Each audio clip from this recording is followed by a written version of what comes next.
Greetings and bienvenue, Midnight Crew. Thank you for returning to this broadcast, and welcome to new viewers joining us for the first time. If you like a video, then feel free to subscribe.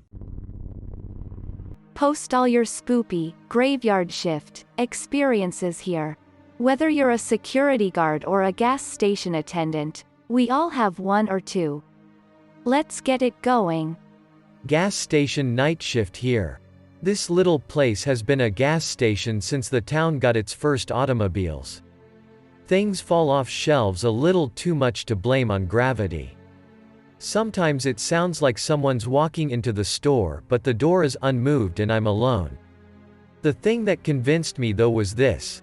There I am in the cooler, stocking the booze, when a six-pack of Corona that had been a foot and a half back on the shelf before I turned around dropped on my head. I say dropped because it was right side up. The way the front of the shelf was designed, it should have flipped upside down if it slipped of its own accord. No glass broken either. Like it wanted to fuck with me but not hurt me. Former Army friend here, working in charge of quarters, Fort Hood, Texas, at the HQ building. Anyways, I'm working the desk and it's just me, my non-commissioned officer, an E7 and a fellow soldier, an E4. I was a private at the time and was buffing the floors. The lights were on throughout the building. This was around 11 p.m. All of the office doors were to offices of high-ranking NCOs and COs, so the doors were naturally all locked and shut when the tops left for the day at 1700. Well, sure as shit I'm buffing the floors and I see a door open down one of the hallways. I had swept the floors earlier and knew all the doors were shut, but I thought nothing else of it. Shut off the lights to the office and shut the door. Told my NCO one of the officers' doors had been left ajar and he told me to do what I had already done. I got back to work. Well, around 2 a.m. I'm sitting half asleep at the front desk behind. Quickly I see a shadow walk past the desk and me. It jarred me and woke me up. I called out to my NCO, but he had left to do his rounds earlier. The E4 was in the back sleeping, and so I went to follow the shadow. I called out to it and heard nothing. Walked down the hallway and turned down the left hall to see the door I had closed earlier open again with the lights on. I called out again and walked into the office. In the office there was a separate room towards the back. I walked into the office to shut light off of the back room and the lights in the office shut off. I noped the fuck out and locked the door, shutting it behind me. Got back to the desk and the phone rang.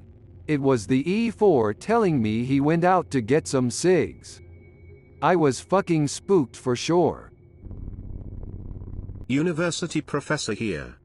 Back when I was still getting my doctorate, I used to stay in the university until very late at night/early morning. I like working at night, and back then I didn't have the means to perform all my work from home. I used to get all sorts of spooky shit. I remember on night specifically in which the night guard came over to my office looking scared as fuck and said he was hearing some really weird noises.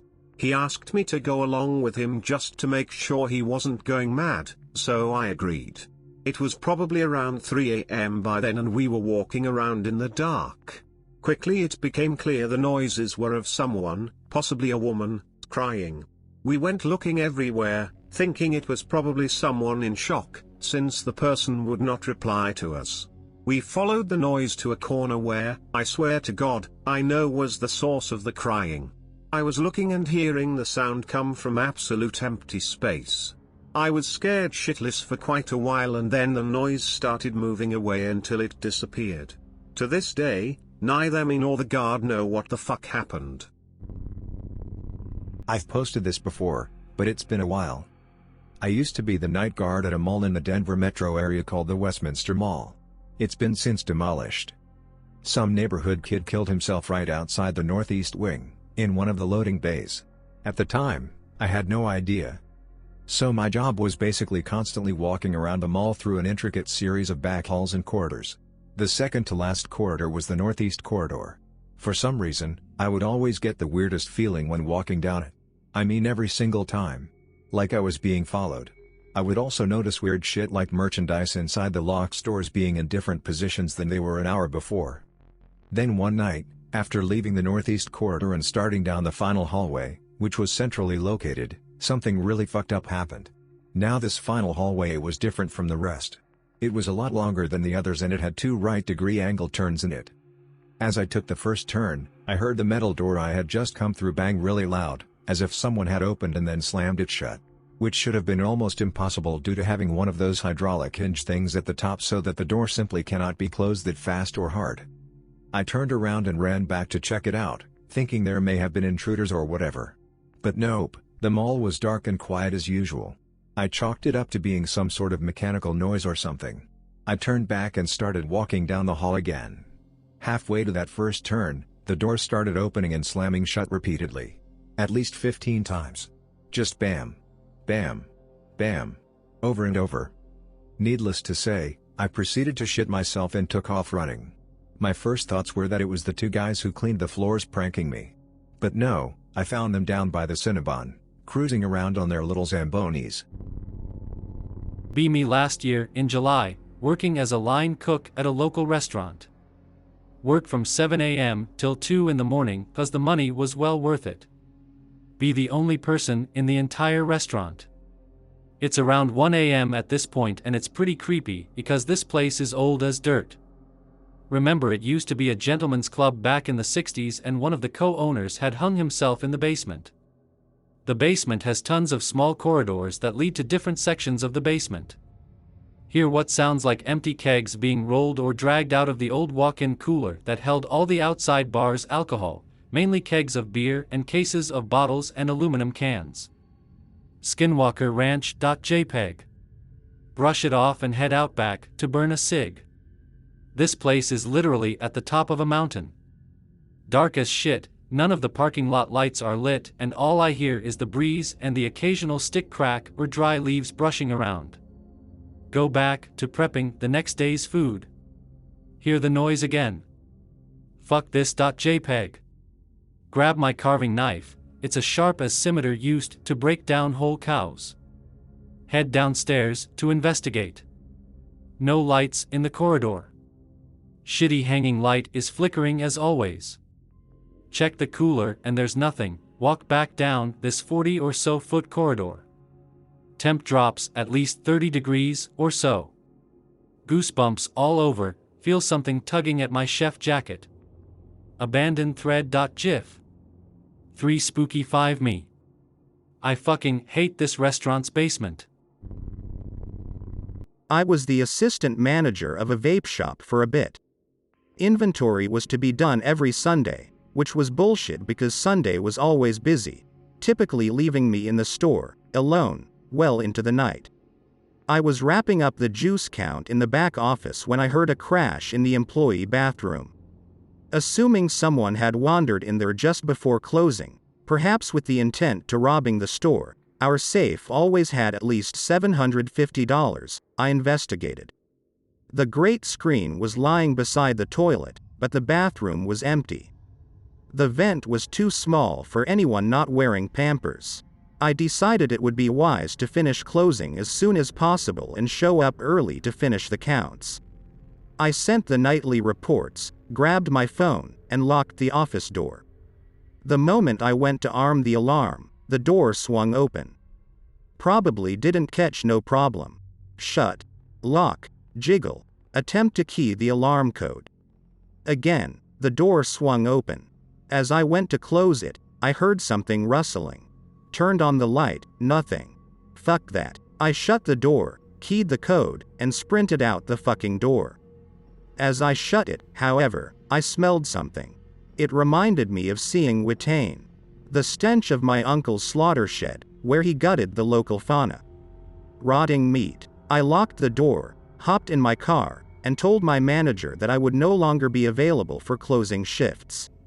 Shortly thereafter, I quit. It was unrelated. My manager was a gunt. One of the associates, who took my place, called last week to ask why I refused to close. She recounted how, while closing, she smelled roadkill. She told me the office door refused to lock. I'm wondering how this will progress. Pick unrelated. Some buddies and I went exploring in the runoff system under Walmart, and it is a pretty creepy shot. Fast food cashier here. Had a couple of experiences, all last year. Been quiet since then. First time, I'm restocking stuff in the front when I hear my coworker scream in the back kitchen. I shout what's wrong, and she comes to the front nervously laughing. Says she felt something touch her, and thought it was me, but she didn't see anything when she turned around, so it must have been her imagination. No one was in our dining room at the time, so we started talking about random shit. A few minutes into the conversation though, we hear a crash back in the kitchen. We walk over and notice that one of our prepped containers of chopped cabbage was knocked all over the floor. It was really strange, as it had been sitting directly in the middle of one of our tables. A few months later, something happened again, but it was a lot more personal. A different coworker was taking the trash out, so I was in the building alone. I was cleaning the restroom, and the lights inside start flickering and go out. I flip the switch, and they don't come back on. So I step out of the restroom into the dining room to see if the power is still good. Sure enough, all the lights are still on. I walk into our back kitchen, and see that the lights are on in there too, and that's when I hear the bathroom door slam shut. That's really fucking unnerving though, because I had the door stopped down. I walk back over to the restroom, open the door, and see that the lights are back on. Shit had me freaking out. Like I said, nothing has happened since then. I just permanently noped the fuck out of my gas station job last month because of what I'm about to tell you. I work at a small Circle K in Florida. This place is back road, way off the main highway and surrounded by woods. When I say small I mean it's about the size of one of the little Indian-owned in-and-out drink stores. I work overnight, mainly doing cleaning, since I see maybe 40 to 50 customers a night on a busy night. I was doing the outside trash, and I started hearing what sounded like people talking. I figured I was probably hearing things and ignored it. It continues as I change the 4 trash cans. I grab all the bags, and head to the back of the building where the dumpster is. I shit you not, I never liked taking stuff to the dumpster because the woods are just feet away and it is unnerving. Anyways, I go around the back of the building and the talking grows louder and kind begins to actually form words. After I toss the bags in, I turn around and see a group of glowing figures slowly working their way through the woods towards the building. As I stand there, one raises his hand and points towards me. That was enough for me. I hauled my fat ass around to the front of the building as fast as I could, jumped in my car and sped off doing well above the speed limit the entire way home. I still don't know what the fuck was going on, or what they were, and I don't want to. I didn't even bother stopping by that place to pick up my last paycheck. Early 80s. Worked at a Boy Scout camp in Ohio. Kids would always be doing shit in the wee hours of the morning, because they were kids. Part of my job was to pretend to care about getting them to go back to their tents and sleep, primarily because if they didn't they would be tired the next day and not want to do Boy Scout shit. One night we get informed by a scout leader, adult, that kids ran off and are missing. I head out with a flashlight, very familiar with camp area, and most kids end up in the same general areas, and aren't too good at staying quiet. Spend a solid hour looking for them, starting to get pissed since by now most kids have given up and gone to bed. It is now almost 2 a.m. Ask on radio if kids have been found, they have not. A little while later see something. Get a weird feeling, move the flashlight and stop walking. It's the kids, all huddled together and crouched down. They're scared out of their minds and crying. These kids are all at least 12, looked closer to 15 or 16. 7 of them. I walk toward them and ask what's wrong, because they're clearly spooked. Kids won't talk. Get on radio, tell other workers where I am and that I found the kids. Eventually one of the kids starts blubbering, trying to tell me what they saw. He describes some terrible monster or ghost or some shit. I can't understand half of what he's saying. Other worker gets there, we get the kids to their feet by physically pulling them up and making them walk back to their tents. I'm up until past 4 a.m. talking first to the boys and their leaders, then to the camp director, who was mad we woke him up, and finally to the police, who made me walk back out to where I found the kids. Still don't know what spooked the kids, but they all demanded they go home and they did the next afternoon. Be me. One-man night shift cleaner guy. Work in a massive factory. Holy fuck, huge. Just shy of a mile across, 3/4 of a mile from front to back.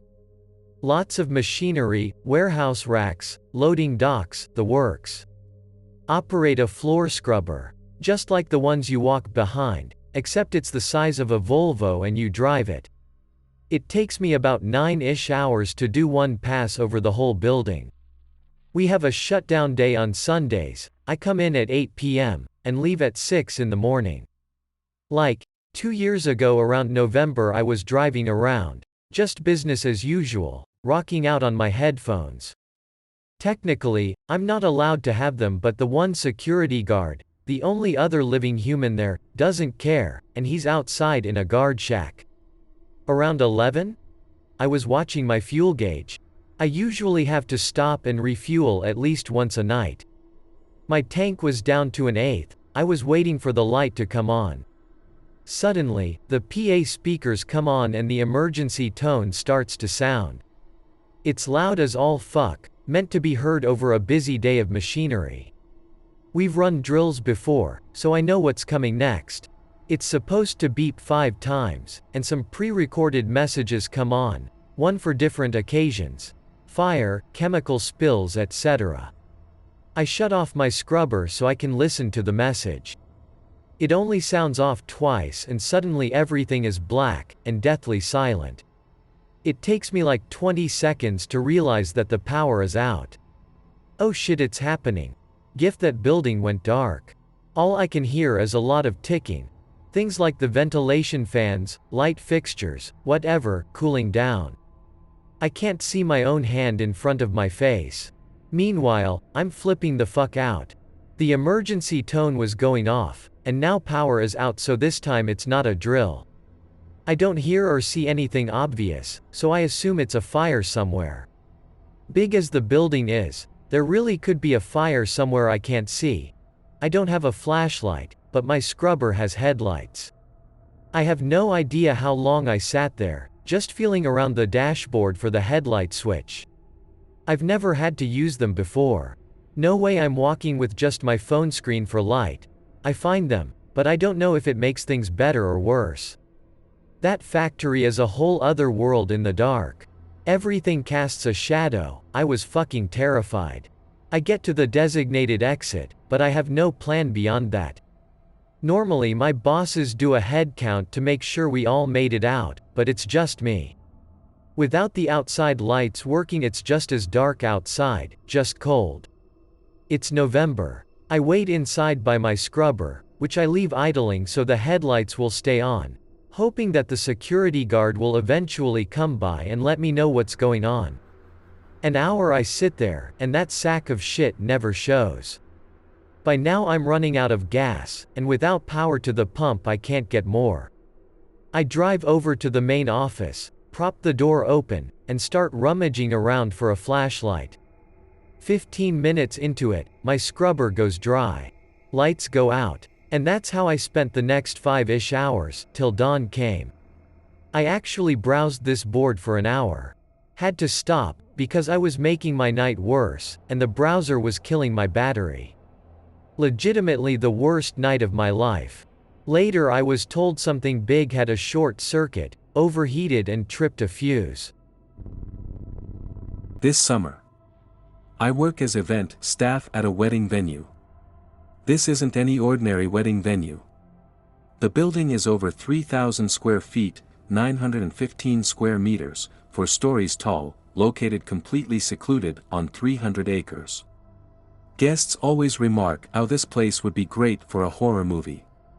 Floor 1 is partially underground and includes the reception area, dance floor and bar, as well as bride and groom's dressing room are down here. The underground portion of floor 1 is a series of bland concrete utility rooms, storage, a kitchen used for food prep, 3 walk-in freezers, and dim hallways allowing staff to get around the huge building quickly. Floor 2 is the dining room, main kitchen and offices are here too. Floor 3 and 4 is the vacant bed and breakfast, abandoned since about 2004. Weddings over the summer typically run 5:30 p.m. to 12:30 a.m. 1:00 am. I was walking through a floor 1 service hallway shutting off lights before I clock out. I cut off the lights to the bar area and service hallway I was in. I step into the floor 1 kitchen. As I enter, I hear glass smash and shards of it slide across the floor and hit my feet. Holy shit. JPG. The wine glasses are on a shelf 15 feet, 5 meters, away. How did it hit me? How did it even fall? I can't figure out how it fell for the life of me. The floor is solid concrete, and the metal shelf is bolted to the floor. I can't even rattle it. The only way the glass could fall, let alone fly towards me, is if it were pushed/thrown. A coworker heard the smash and asks what happened. I told her what happened and add, it must have been the venue name Ghost. She has worked here as a bartender 15 years and truly believes in the ghost. She says the taps are constantly being fooled with at night, mainly the CO2, in a locked cabinet, gets turned on when she knows she shut it off. Sometimes liquor will go missing, only to turn up somewhere random, unopened. A few weeks ago my manager's Monster energy drink he left in the walk-in went missing. It turned up a week later in the exact place he claims he left it. The fire alarm system constantly has a lot of false alarms. A new alarm panel was installed this fall. The alarm panel is located at the completely unlit end of 1 service hallway. When there's trouble, it beeps for a few minutes before it dials 911 and sets off the audible alarm throughout the building. We have 2 to 3 false alarms a month. Never are the kitchen heat/smoke sensors triggered. It's always eerie stuff like smoke in Zone 1 when Floor 1 is completely vacated. The Zone 2 office alarms will sound but nowhere else, nor will the panel dial out. Stuff like that makes me really uneasy. Something ain't right about this building and it gives me the creeps like nowhere else. It has this silent energy that's hard to explain. I'm a country boy, so it's not the seclusion, quiet, darkness that freaks me out. Nobody knows why the B&B has been closed for 14 years. Not really a graveyard shift story, but it happened at night and it was spooky. Not going to Greentext. I grew up in Alaska. I was born there, and didn't move down to the mainland until I was 12. My mother and father weren't from there, but had been living there for almost a decade before I was born. Anyway, this happened when I was 10. My father and I had just finished a day of visiting some friends of his who live out in the wilderness a bit, and the road home took us through some forest. It's in November, so there's already plenty of snow, and it's really dark in general. It's also around 10:30 p.m. He's driving and I'm in the passenger seat. It's a 1-2-lane road with woods on either side. As we're driving, I notice something out of the corner of my eye that makes my heart stop. On the right side of the road, in the trees, briefly illuminated by the headlights, is a man. He's clearly visible between the trees. He's lumbering quickly through the snow towards the road, with his arms stretched out. Not in a menacing way, it's like he's desperately trying to reach us. Jesus Christ, his face. He looked almost frozen, his beard covered in ice. His eyes were wild, sunken in. His mouth was opened in what seemed like a silent scream. I immediately scream as the car passes him, covering my face in my hands. My dad looks at me and asks me what's wrong. All I can get out is that there was a man trying to get to us on my side of the road. My dad puts the car in reverse, while locking the doors and pulling his Glock out of the glove box. We quickly get back to where I saw him, and he's gone. There aren't even any tracks in the snow. My dad slightly rolls, his window down, and calls out, "Does anyone need help?" No one answers, so we drive away. My dad is wearing a grimace now, and it's my turn to ask him what's wrong. He replies, puzzled, that he feels really sad but he has no idea why. He assures me that I must have seen a tree and mistaken it for a person. We get home about half an hour later.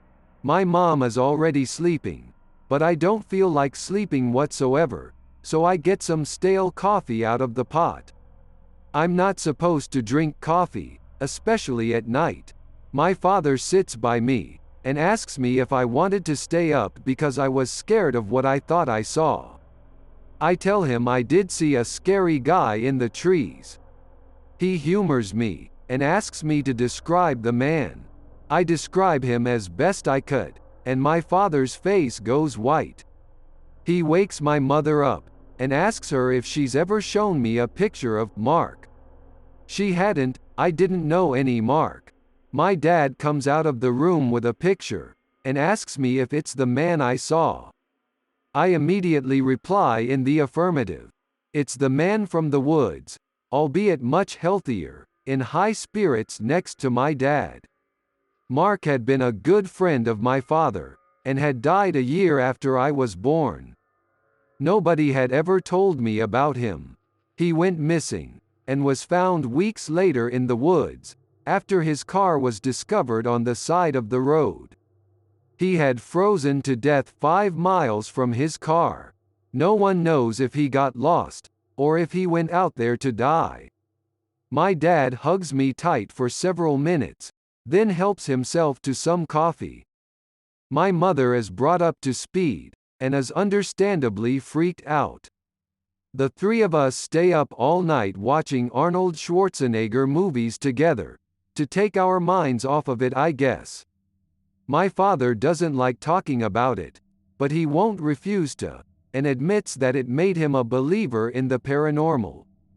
That's the spookiest story I have, and my only paranormal experience. I was a former Marine turned into a private security guard for a construction company. I was hired to protect an abandoned factory until they could do renovations to it. Huge fucking factory about 12 stories tall. I definitely shouldn't have been in charge of the protection of the whole goddamn building by myself. The factory used to manufacture guns, cement, and steel in different time periods. I worked from 9 p.m. to 7 a.m. It was about 2 weeks into the job and I'm monitoring the first floor since all the entrances are there and figured if someone did sneak in, I could fuck them up before anything could happen, as I'm doing a sweep at around midnight. I'm walking down the factory floor and hear something fall. I shine my flashlight over there wondering what the hell it was.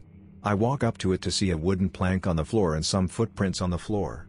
It was a muddy print leading to the stairwell. I got a chill knowing that I had my eye on all 3 exits and would have heard someone come in.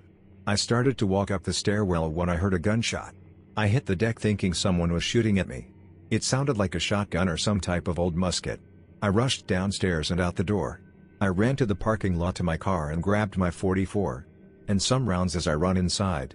I slowly walk up the stairwell as I keep my flashlight shined at the top of the stairwell. As I reached the floor I heard the gunshot come from the 8th floor. I walked through it, never being this high since it was considered to be unsafe. I walk through it as I see that it's filled with steel rolls. As I walk through I hear someone breathing.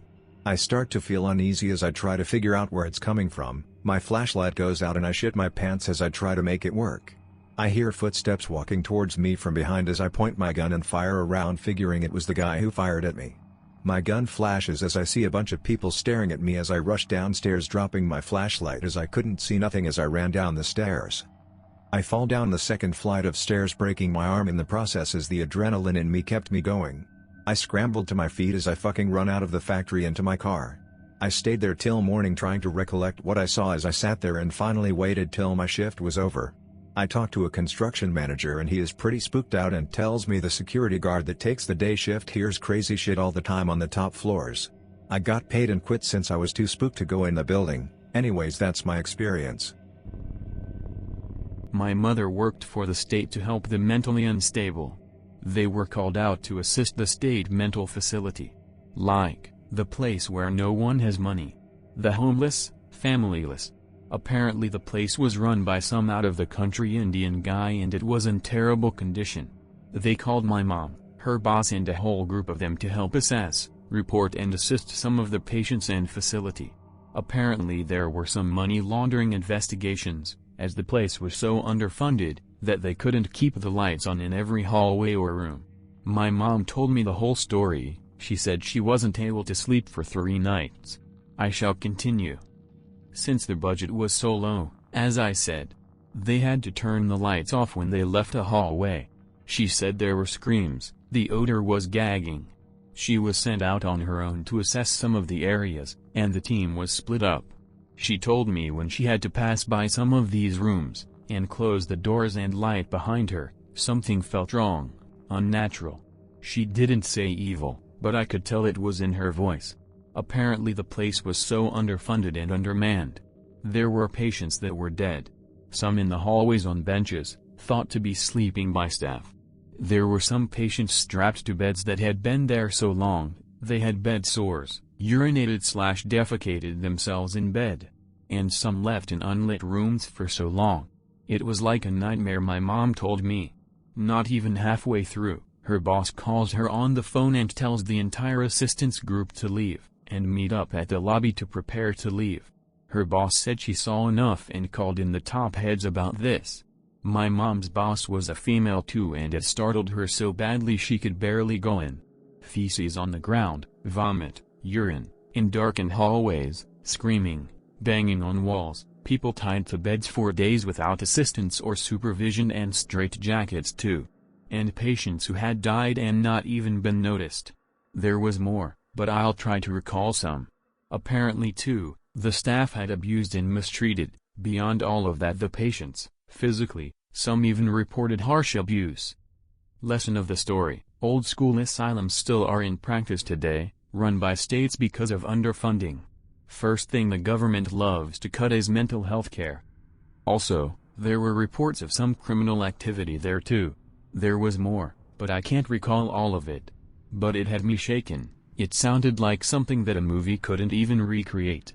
There were double-door security doors you had to pass through too, where the only thing lit was the red floodlight indicators and an occasional exit sign. There were no windows, save for only the lobby. Also, some of the hallway lights didn't even work.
Tonight we have HoodHorror as a guest narrator. Working a dang night shift, man.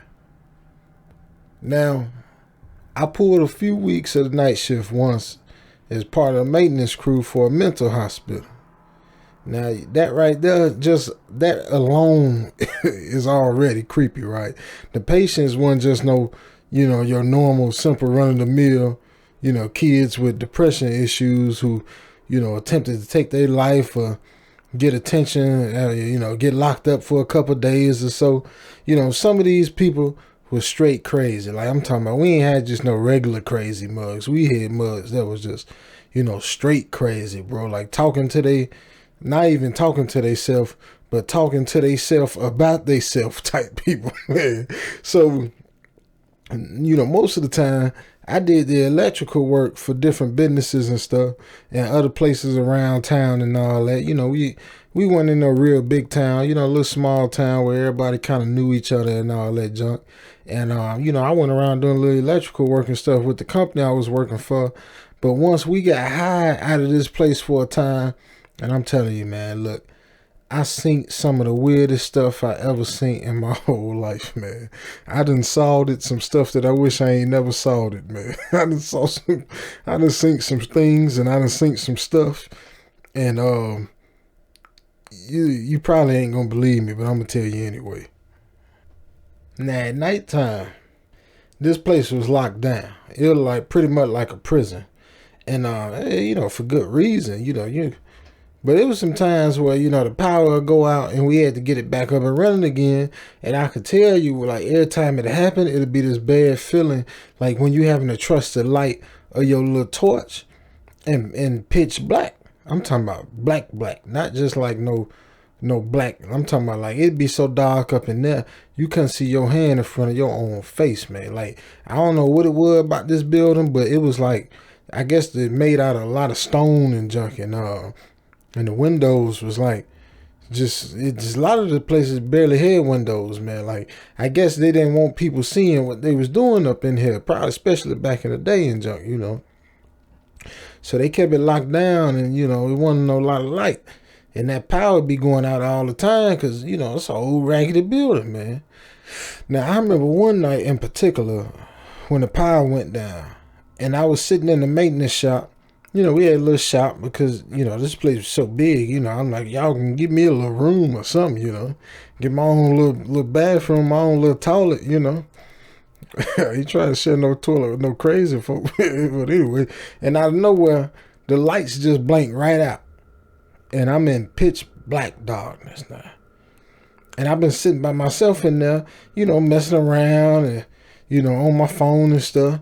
I got a couple of little ladies, that be hitting me on the DMs now, I just met this one girl, man, big old girl, boy. She's so fine. Ooh-wee.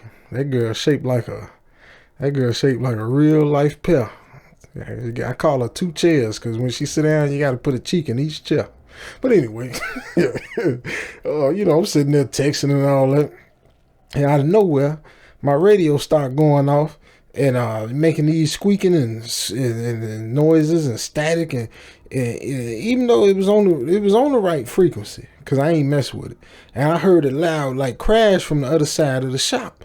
So I'm holding my flashlight in a death grip, man. I'm talking about I got a vice grip on that thing, and at this point, I'm about ready to kill the first thing that wants to come at me now. Hey, boy, you run up on me, I'm putting you down. I ain't with this ain't like one of them horror movies where mugs be running around screaming scared. Like, boy, you run up on me, my first instinct is to cock back and drop you, boys. I'm standing there on the ready, man.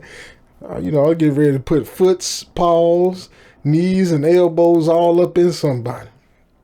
Now, this wasn't the place to hang around in, so I shined my light in the direction of where I heard the big crash noise come from, and there's a big old large, like two bucket chest thing over there. Now the kind that you find in like a mechanic garage or whatever. The big orange reddish chest. You know what I'm talking about. And it's not completely over, and tools laying all over the floor. And and now at this point, I start hearing like a metallic, like a dragging sound across the floor. And I noped up out of that. Nope, not me. Now see, I don't mind fighting something, but if I felt like it's bigger than me, and I'm a big joker, man, so I feel like I'll fight it. But if it's bigger than me, Hey, I ain't stupid, I ain't young. When I was young, I might have, but now I got something to live for. I could barely even see where I was going, but I managed to get to the exit though, and I'm talking about I busted through that door I bust through that thing like the Kool-Aid man. Oh yeah, okay, I bust through that door. I'm glad wasn't nobody on the other side of it. I'd have killed them. Now mind you, I ain't said a word at this point instead of a couple of cuss words and all that junk. But I really ain't said much, and I really ain't said nothing over the radio. I ain't even take it with me. I was so, in a hurry to get up out of there. So I'm hitting it to the main building. Boom, boom, boom, boom, boom, boom. You don't see nothing but foots moving. And just as another member of the crew managed to reset the breaker and bring the lights back on, I was getting there at that same time. Now our supervisor and the other members of the team, they waiting in the lobby area, and I run up on them. Now I'm apologize for being for being late or what. Now my boss tell me, no biggie. He just talked to me over the radio like a few minutes before I got there. Now I know that that's impossible because I ain't bring it with me like I said, and I started freaking out when it started to become clear that I wasn't the only person who was in the shop at that time. So it wasn't just no animal or nothing. This was somebody that was in the dang shop with me and talked on my walkie-talkie. You know what I'm saying? This junk just got real, man. So after noping and trying to keep calm while telling this to my boss at the time, they put a security lockdown in. And they sent the big goon squad guys over there to the shop. Now the security up in here, they had some big old, man, I'm talking about, they had some big furniture movers who did security. Look, the security crew, I call them the buffet bunch. Cause you take a buffet just to curb their appetite a little bit, man. So they go over there and they ready to test somebody up, and they be, they like to grab people and twist all up on them instead of wrench all on. So I'm like, y'all go do what y'all do. I don't want none of that. And the whole place was locked down tight. We couldn't even go back there until they made sure it was completely secure. Now eventually they came back and they ain't find nothing. No, there was no evidence that anybody else was actually in there, and every patient was accounted for in their room. Now, I'm telling you, I didn't sleep very well after that. It wasn't the only weird thing that ever happened to me there. The tool chest, and that tool chest was solid. Something like that ain't just gonna fall over on its own. It got to be a dang earthquake going on for that mug to fall over. And even if somebody pushed it, it's still, you had to be a strong joker to flip that mug like that and just some one swoop, boom, you got to be strong in a mug. So, in my mind, I'm like, whoever did that, shoot, I don't want to meet him. Now, when it hit the ground, it sounded like the Hulk knocked that thing over. Like the Hulk threw it down some stairs or something, man. But like I said, they ain't find nothing. And honestly, I'm never gonna forget that anytime soon. Like, that's a feeling that it just don't leave you. You know what I'm saying? Like, man, when stuff like this happen, that unexplained stuff happen to you, you can't shake it. You can try to reason with yourself and say, oh, well, it was just this. Look, you ain't reasoning with some stuff that happened to you. It just is what it is. I ain't gonna lie to you. Now, I'm gonna tell you about another night that I had to work there. And, man, it be them days like this that just make, them days where you gotta go to work and you just know your job terrible. You just know your job sucked. That them days where you just be like, dang, I wish I'd have paid a little more attention in school, boy. I wish I'd have, I wish I'd have spent less time talking to the girls and a little more time, doing some homework or something, man. I got to get up and go to work at this big creepy place. Then they always want you to come in overnight and work at the night shift and all that.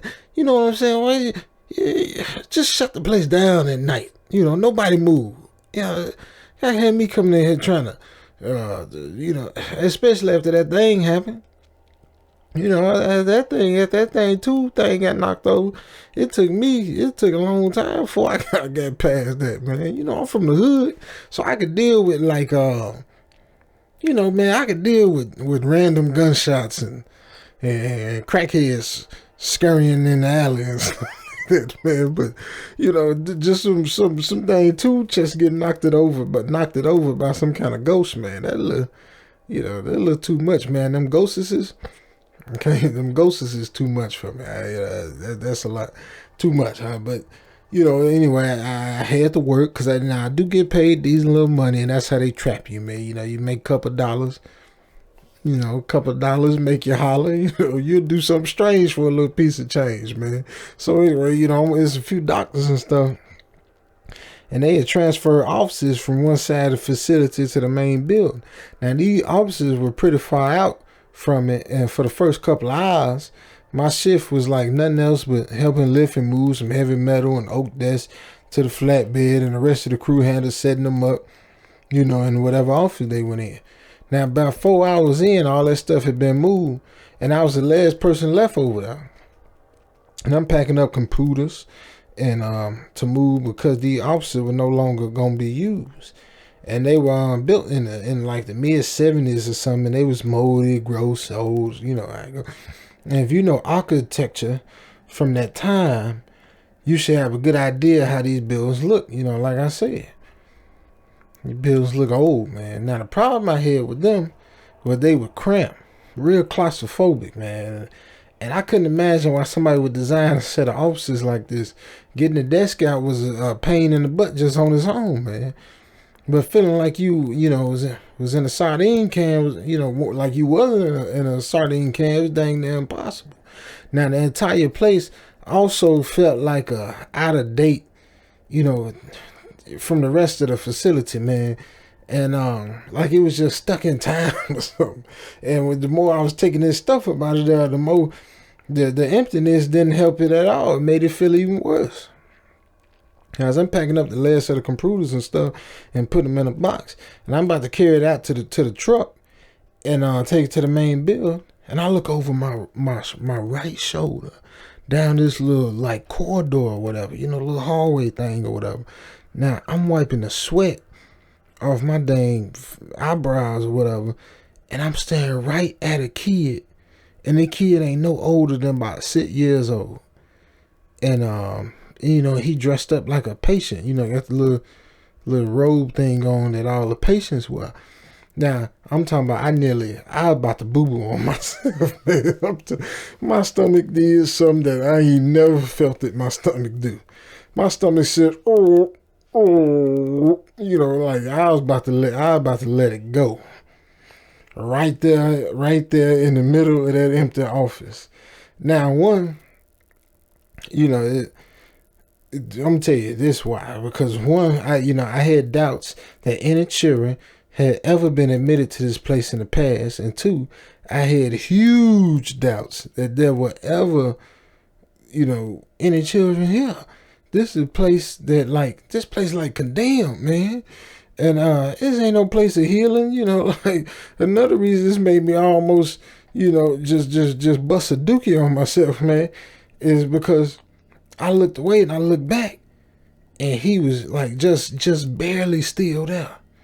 You know what I'm saying? Like he was there, but he wasn't solid like he was at first. Ain't something, man. You think something scared you until you about to dang doodle on yourself. You ain't been scared before, right? Like I said, this boy about 6 years old.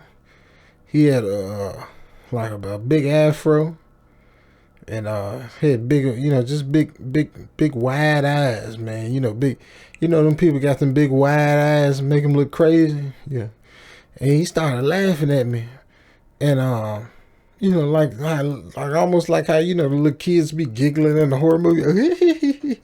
Just giggling and junk like, I'm the one to giggle at. Do I look giggable to you, boy? And then he took off down to the corridor to his left. Now, look, okay, I followed him. Now look, I know. What is a black guy doing investigating a mystery like he dang Fred from Scooby-Doo? It must have been something mystical and twistical that was making me follow him. It wasn't my own doing, okay? I'm already freaking out that I just saw that. And and we was so far away from the main building where the patients at to got out and all the way over here without setting off any alarms or security seeing him. And I got to the corridor and he took off down, and it's just as you expect, ain't nothing down there. So I said I'd check out the one behind me just in case, and I got halfway down and I came to a set of metal double doors. Now, it was crazy enough that this hallway seemed looked like, it kind of almost looked like a preschool hallway, to tell you the truth. But weirder, there were even, more double doors behind them double doors. So I got right up to them. Now I'm telling, remember the lights on, so it ain't like, I know y'all probably picturing something dark and creepy and all that, but the lights and junk was on. And it was well lit, it was bright, everything and all that. Now the door slammed shut hard, called boom joint. Now, it caught my hand right up in it, boy. Now, I felt the flash of pain all the way up to my shoulder, and then nothing. My whole arm felt like it just instantly went numb after that. And I was getting ready to holler, but, I'm like, okay, why I don't feel nothing? Now, the door flung back open and smashed the wall so hard that the push bar that came right off and clanged on the floor. At the end of the corridor, I could see the kid again, like, blang, like, when that thing hit the floor. Now, this don't, I don't know what was going on, why he was doing this to me, and I'm just looking at him, I'm just like, why for you doing this to me? why for you gotta treat me like this, man? And, I'm looking down at him and junk, man, and I seen, like I said, I seen the kid again, and he's standing at the end of the hallway, and he walks into a different office. And, we had took a couple of pieces out of that room early, and I heard the door slam. And it slammed so hard that the little glass on the window and junk shattered. Psst, psst, psst, all over the place. Now, remember, this was all in, bright light now. So there ain't no, this ain't like, typical dark room and all that. I'm seeing all this junk go on. I'm seeing it all go down, all right? And I saw all this plain as day, and there ain't no mistaking what I done seen, all right? I swear to God that this actually happened. And this is the last time I experienced anything up in there, because after this, I quit. Now I know some people didn't quit. I'm talking about I quit this job so hard. I quit that job so hard. That little ID badge I had, I took that badge and I spun around about 7-8 times and slung that badge. I'm talking about I threw that mug clear across the state of Georgia, over in Alabama somewhere. Right? I threw that mug like them people in the Olympics that be spinning around throwing that little ball. I threw that mug, man. And I got in a whole different field, man. I got in, I had took that job as a little summer job, while I was in college and all that junk. But I got up out of there, I changed fields, man. It is what it is. I got out there as quick as I could. I told my boss he can get the rest of that equipment out of there himself. And matter of fact, just send my last check. I give you, send it here. And if you don't send it, I'll be up there to get it, all right? And I got out of there, man. I drove to an urgent care place nearby, because, shoot, I ain't messing with them doctors up there in that facility, shoot. Because, they was up there, they done made that ghost kid, man. Look at me. Let me calm down. Let me calm. See what I'm getting excited. Let me calm down. See, I hate to tell people this junk because it mess with me, man. But but and then I just said I want to go because I ain't want to try to explain to nobody what happened, man. And I found out that, like it was a hairline like fracture up and dang near air bone up in my hand, man. Cracked two of my knuckle, my ring and index finger and all that. And I did a bit of researching on the place after that. And while I'm getting a little, and then I got me some workman comp. Shoot, now don't think that I ain't gonna get paid. Now I went over there and said, look at my hand. I for sure give me some workman comp now, But I had to get 2 surgeries and all that to get everything back right, man. And that was my smacking hand, man. That's the hand I smack mugs with, man. So, but I hope I get everything back straight, man. But anyway, I discovered that a lot of child murderers who managed to convince a jury of an insanity plea had been locked up in there. Now, a few of them made BTK look like a choir boy. And that really ain't sit good with me, I'm a religious man, I love me some Jesus, man. That thing really had a little effect on my faith, man. And I felt bad that a child's soul was trapped in a place like that, man. And I really ain't got over that. To this day, I just really ain't got over that. And like the worst part about this whole thing, man, is like I don't know if I would ever get over it. I don't know. And I got kids of my own. And just to think that somebody else's kids went through something like that. But,